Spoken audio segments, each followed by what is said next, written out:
Imagine having the ability to gather more than just data from your surveys.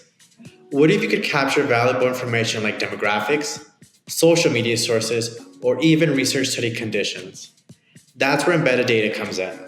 It's the secret sauce that enriches your survey data with extra context, helping you with valuable analysis and decision making. First, let's go over what embedded data is. Embedded data is any extra information you would like recorded in your survey data in addition to the question responses.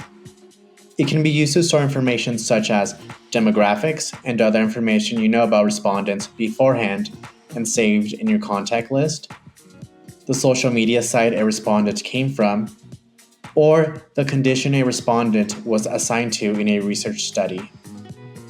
Embedded data consists of a field and a value.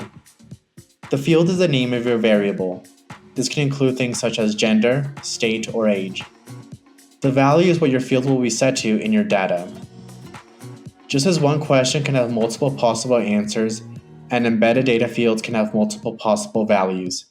For example, a field called country might have a value of the United States, Mexico, or Canada. The value for your embedded data fields can be pulled from data that you have uploaded into a contact list, information appended to the respondent survey link, built-in fields provided by Qualtrics, or values set in the survey flow. Now that you know a bit more about embedded data, let's add some to your survey. From the Survey tab, click Survey Flow. Then, click Add a new element here. Choose Embedded Data. Then, click Create New Field or choose from dropdown.